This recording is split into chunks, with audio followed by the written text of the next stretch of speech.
e no Maracanã, no clássico entre Flamengo e Botafogo, deu Flamengo. O Flamengo venceu o jogo, mas uma confusão tremenda ao final da partida, jogadores se agredindo, jogadores do Botafogo esperando os jogadores do Flamengo saírem no túnel, né, para iniciarem uma nova confusão depois que deixaram o gramado. Enfim, nem o árbitro sabia ao final do jogo quem ele havia expulsado, né? Nós só vamos saber quem foi expulso no clássico depois, quando a súmula do jogo for divulgada. Aí a gente está vendo a imagem já do final do jogo. Vejam no canto esquerdo da tela ali, ó. Bruno Henrique e Barbosa, ó. O Barbosa dá um empurrão no Bruno Henrique, o Bruno Henrique fala alguma coisa que o Barbosa não gosta, o Barbosa empurra o Bruno Henrique, vai para cima, o Gerson tenta afastar ali o jogador do Botafogo e inicia-se uma confusão generalizada, todo mundo ali num bolo terrível. O árbitro mostra o cartão vermelho para alguém ali naquele momento que parece ser o Bruno Henrique, mas acho que nem ele ao certo sabia para quem ele mostrou o cartão vermelho. E a confusão se desenrolou por cerca de 15, 20 minutos e alguns jogadores foram expulsos. Ainda não sabemos quais com exatidão, porque nossos repórteres apuraram. Ali é o momento em que o Cleiton, ó, lá em cima na tela, ó, jogador do Flamengo, né, com o colete laranja ali, ó, desfere um soco no rosto do Barbosa. O Barbosa deixou o campo com a boca sangrando, né, a camisa do Botafogo dele ali também estava com uma mancha de sangue vermelha e tudo mais. Enfim, cenas absolutamente lamentáveis. A gente vê o Barbosa ali tentando dar um soco em alguém no meio da confusão, empurrando o outro jogador, tentando, né, os jogadores do Botafogo tentando segurar o Barbosa, mas convenhamos, não é fácil segurar o argentino, né? Ele é muito forte, estava disposto ali a brigar de toda maneira. Enfim, vamos falar muito sobre a confusão e sobre o jogo do Maracanã. Estou aqui com o Carlos Eduardo Mansur, com o Alex e com vocês aí de casa. O que vocês acharam dos clássicos dessa noite, hein? Vocês, torcedores de Santos, Corinthians, Botafogo, Flamengo especialmente, mandem as suas mensagens pra gente. Daqui a pouco a gente vai falar muito também sobre o Clássico Paulista, sobre a vitória do Corinthians, o trio de ataque funcionando maravilhosamente bem. Vamos falar também sobre a atuação de Neymar, tá certo? Mandem as suas mensagens pra gente, queremos ouvi-los. Dito isso, e já com essas imagens lamentáveis, agora a gente está vendo até imagens do túnel, né? Do Maracanã, quando os jogadores do Botafogo ficaram esperando os do Flamengo deixarem o gramado e uma nova confusão se iniciou ali a caminho dos dois vestiários, né? As nossas imagens vão acompanhando ali, depois os nossos cinegrafistas foram obrigados a deixar o local ali, né? Pelos seguranças que faziam parte do jogo. Enfim, todo mundo muito disposto a brigar nesse final de jogo. Carlos Eduardo Mansur, qual é o saldo desta quarta noite, especialmente dessa confusão no final do Clássico do Maracanã? Mansur, boa noite. Boa noite, Felipe. Boa noite, Alex. Todo mundo que assiste o Troca. Essa confusão, ela é a imagem de hoje, mas ela é um retrato. Quantas vezes durante uma temporada a gente termina uma rodada que tenha clássicos e a gente é obrigado a perder tempo, que a gente poderia estar falando de futebol, debatendo esse tipo de cena, né? Porque é uma cultura que está enraizada no futebol, do futebol brasileiro, em que todo mundo precisa ser o mais valente, precisa demonstrar quem é o mais macho. Qualquer confusão que começa, parece que 30 caras fazem todos eles questão de participar. A agilidade com que os bancos de reserva intervêm para participar do tumulto, tudo vira uma confusão interminável. É uma cultura que está impregnada no nosso futebol. O Clássico do Rio, quando a gente diz que ele foi quente por essas cenas, porque em relação ao restante do jogo nem foi um grande jogo, não. O Clássico Paulista, como jogo jogado, tem muito mais histórias para a gente comentar do que o Clássico do Rio. Ficam essas cenas horríveis e acho que é o momento da gente tentar trabalhar. Tem muito pouca gente trabalhando por isso, então a gente vira meio que uma voz isolada, parece que a gente está pregando no deserto. Mas já era o momento de a gente ter uma tentativa de mudar um pouco essa cultura, esse ambiente dentro dos campos de futebol, né? Porque o jogador de futebol, a gente entende que o fim do jogo você tem o sangue quente, mas é preciso também ter um pouco de responsabilidade com o ambiente que se vive. O ambiente ao redor do futebol, ele é tenso, ele ainda é extremamente violento. A gente tem muita dificuldade de fazer progresso nessa questão. E esse tipo de imagem que a gente é obrigado a mostrar, porque ela é jornalisticamente um acontecimento do campo, e a gente precisa falar dele, precisa retratar, mas isso é uma péssima mensagem que o campo passa para a sociedade, para a arquibancada, para o torcedor. E tem muita gente que olha isso e acha que o normal é resolver as suas diferenças com o adversário no braço. O jogador de futebol ele tem também uma responsabilidade de passar boas mensagens. Enquanto a gente não conseguir reformar essa cultura de valentia, de macheza, de violência, que tudo se resolve na truculência dentro de um campo de futebol, especialmente protegido sob o escudo da rivalidade, como se ela justificasse todo tipo de atitude. E aliás, para muitos jogadores é também uma forma de comunicar com a arquibancada, dizer, eu visto a camisa aqui junto de vocês e tô aqui enfrentando o rival. Enquanto a gente não conseguir virar essa página, a gente vai ter muita dificuldade de melhorar o ambiente. Tem muito clássico que entrega muito menos do que deveria por causa da pilha exagerada que é colocada em cima do jogo. E depois do jogo, o Léo Ortiz deu entrevista, né, citando um jogador do Botafogo, mas não diz o nome. Claro que ele estava falando do Barbosa. Claro que ele estava falando do Barbosa. É o Barbosa quem inicia a confusão, né? Precisamos ser claros aqui. É ele quem empurra o Bruno Henrique para iniciar a confusão. Daí o Bruno Henrique fala alguma coisa que a gente não tem ideia do que seja, mas deixou o Barbosa mais irritado ainda. E o Barbosa empurra o Bruno Henrique. E aí tem a intervenção do Gerson. Aí o Gerson vem também para defender. Só que a partir daí, se juntasse mais gente para apartar, mas junta mais gente para brigar. Exatamente. Agora, é difícil controlar o Barbosa, né? Porque ele, em todos os jogos, ele provoca muito, é o jeito dele jogar, fez um grande ano em 2024, mas o comportamento dele em campo, muitas vezes, traz algum tipo de rivalidade que às vezes passa do normal, né, Alex? Boa noite. Você que viveu lá dentro, sentiu muito o clima de partidas assim, de clássico, preciso ter uma inteligência emocional, às vezes um pouco melhor em jogos desse caráter, com esse caráter, né, Alex? Boa noite. Boa noite, Felipe, Mansur, todo mundo que está em casa. O perfil de atleta, de homem, que é o Barbosa no ambiente de jogo, ele é realmente... Provocador, né? Ele é provocador e tudo. Ali da maneira que tem, óbvio que a hora que acaba o jogo, o Bruno fala algo pra ele. Ele começa, o Bruno falou. Depois ele dá um primeiro empurrão. O Bruno com a bola na boca deve ter falado algo pra empurrar daquele jeito, já sabe que o cara é fio desencapado. Então já não começa o lado de você poupar. O Botafogo começa um ano difícil. O Barbosa ainda vem se salvando nessa maneira, jogando no nível dele e tudo.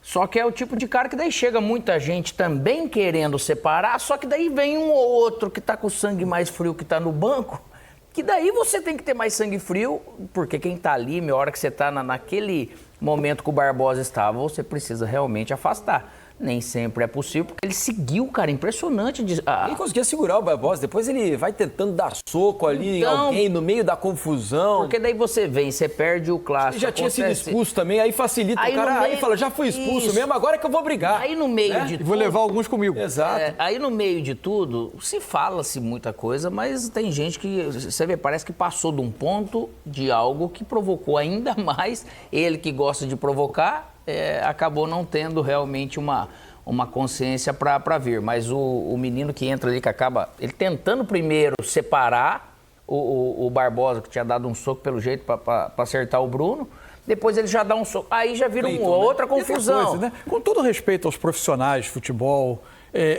correram ali 90 minutos, nem sempre você consegue raciocinar com frieza, embora eu acho que se deva educar demais, trabalhar muito para mudar essa educação no campo de futebol.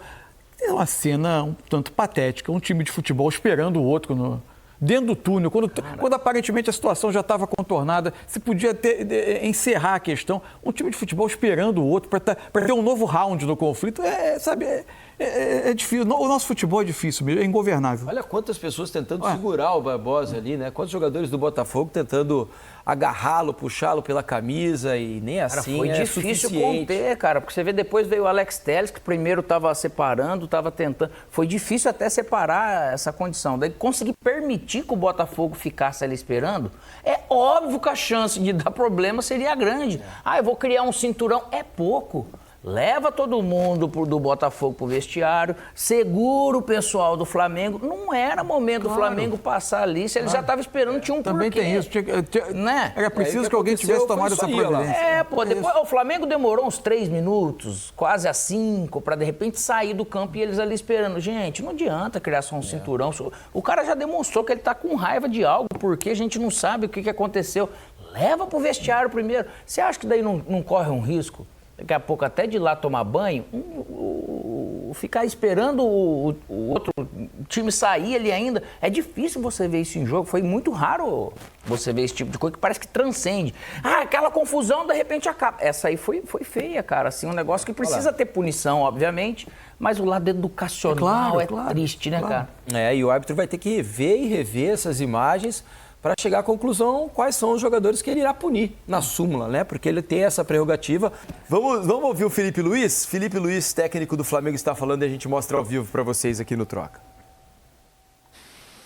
Falar do Varela é muito fácil para mim, porque adoro ele. Foi meu companheiro e... PC? E faz um jogo desse, num clássico, depois de uma semana sem treinar. Me deixa muito orgulhoso. O tipo de homem que nós temos aqui, de jogador que coloca o escudo acima de tudo. Ele passou por um momento difícil, o grupo ama ele, apoiou ele em todo momento. E ontem eu falei com ele para ver se ele estaria disponível em fazer essa função. Ele falou, eu já imaginava e claro que eu estou disponível, estou sempre para o que você quiser. Então é um tipo de jogador que o treinador ama ter. E que jogo que ele fez, que jogo. Espetáculo, nota 10 e fiquei muito feliz pela disposição que ele teve no campo. Felipe, boa noite. Rodrigo Cerqueira, Grupo Globo. O gol da vitória hoje foi do Léo Ortiz, mais uma grande atuação dele, e numa semana que ele foi muito elogiado pelo Zico. Em uma entrevista, o Zico citou o futebol dele como encantador, enfim, não conhecia tanto, disse não conhecer tanto, mas que está encantado com o futebol dele. E ano passado tinha até uma alcunha que circulou nas redes sociais de chamá-lo de um camisa 10 da zaga, tamanha qualidade do Ortiz com a bola no pé principalmente. Queria que você fizesse uma análise do jogo do Ortiz, da fase, né? E desses elogios do Zico, tão importante, o maior ídolo da história do Flamengo, está observando tanto e ele acaba fazendo um gol justamente na mesma semana, né? O Zico é muito especial. Ter o elogio do Zico para poucos é muito... Cara que... Ele é o maior de todos os tempos. É muito legal que o Zico participe, que esteja presente. Muitas das vezes ele vem no jogo, vem falar com a gente e muito importante para a gente que o Zico esteja presente, que nunca deixe de vir aqui frequentar, porque nós precisamos muito dele. E ele falou só a verdade. O Léo está num grande momento. Desde que eu conheço ele está nesse grande momento, é um grande jogador.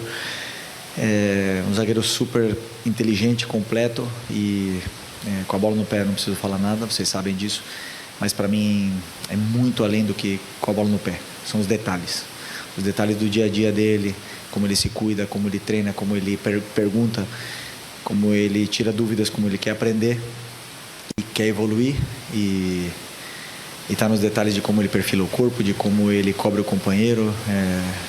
Então um jogador seleção brasileira, sem nenhuma dúvida. Então eu tô muito feliz de poder ter um jogador como o Léo no elenco. Boa noite, Felipe aqui, Cidão Marinho da Litoral News. Queria falar sobre outro jogador que é o Danilo, né? Muita gente desacreditou na hora que ele chegou, hoje foi muito importante. Participou ativamente do gol do Léo Ortiz e ainda tirou uma bola em cima da linha, que você comentasse um pouco sobre a importância dele e o jogo.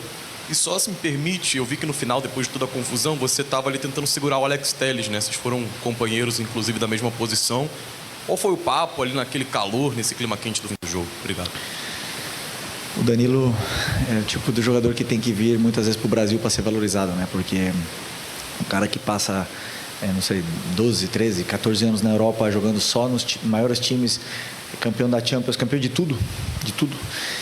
E questionado. E aí você vê, quando joga no Brasil, sobra de um jeito que nós não conseguimos entender, né, os que estão aqui no Brasil. É um espetáculo ver esse tipo de jogador escolher vir para o Flamengo. É um jogador que, aliás, um jogador que vem para poder trabalhar e para ajudar a somar o grupo com a sua liderança, estando no campo ou não estando no campo, jogando na direita, na esquerda, na lateral, aonde você pedir para ele. Muito difícil achar um jogador desse nível. E estou muito empolgado com a minha zaga. E ainda tem outros meninos que estão vindo forte aí, o próprio Iago que está na seleção, o João, já falei deles para vocês, o Cleiton. Então, temos aí... estamos bem servidos. E sobre o que eu falei com o Telles, não, simplesmente eu estava tentando tirar, acabar com essa confusão. Eu não gosto de confusão, eu estava tentando colocar eles em razão que qualquer coisa que eles fizessem poderia piorar uma eventual suspensão.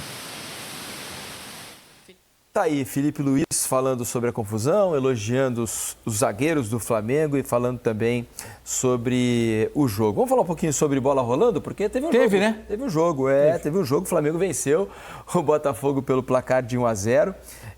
Num bom primeiro tempo do Flamengo, no segundo o Botafogo melhora dentro do jogo, né? Mas o primeiro chute a gol do Botafogo foi aos 46. Então, essa foi a questão. No primeiro tempo, Botafogo ofensivamente na primeira parte do jogo quase não existiu, né, Mansur? Não, o Leri até não surpreendeu em termos de escalação, surpreendeu em termos de desenho de time, né? Ele apareceu, já se esperava que ele pudesse colocar um volante a mais, ele coloca o Alan, mas faz um losango de meio, né? Com ele, o Gregory e o Marlon Freitas, com o Savarino sendo a ponta desse losango, 2 atacantes, com o Matheus Martins e o Igor Jesus. O que isso funcionou? Quando no início do jogo o Botafogo ensaiou repetir um pouquinho do que fez na Supercopa, de pressionar o Flamengo, e o Flamengo saiu dessa pressão e criou perigo, logo depois o Botafogo passa a defender um pouco mais atrás, com esse losango ele defendeu melhor à frente da área e o Flamengo teve dificuldade de criar. Embora tivesse maior volume, fosse melhor time no campo, tivesse mais perto do gol, o Flamengo não criava tanto. A saída do Juninho, o Juninho é um jogador que você pode até discutir ele tecnicamente. Ele perde uma ótima chance do início do jogo. Agora, ele conhece a posição do 9, e essa é uma discussão que a gente está tendo sobre o Flamengo. Aqui no programa a gente já teve, sobre a falta de jogadores mais habituados a jogar no centro do ataque do que nas pontas. O Juninho, ele é um jogador que conhece a posição. Ele faz o movimento de infiltração, ele faz as diagonais, ele dá a opção melhor para os passes. Entra o Bruno Henrique, que é um jogador que tem uma série de outras virtudes, mas que quando o adversário se fecha, o Flamengo cerca a área e ele acaba funcionando um pouco mais como uma referência, ele dá menos essas opções por ser uma outra característica que o Flamengo sente um pouco mais. O fato é que o Flamengo vai abrir o placar no início do segundo tempo, no lance que tem a participação dos 2 zagueiros, né, a batida do Arrascaeta, o Danilo cabeceia e o Ortiz faz o gol.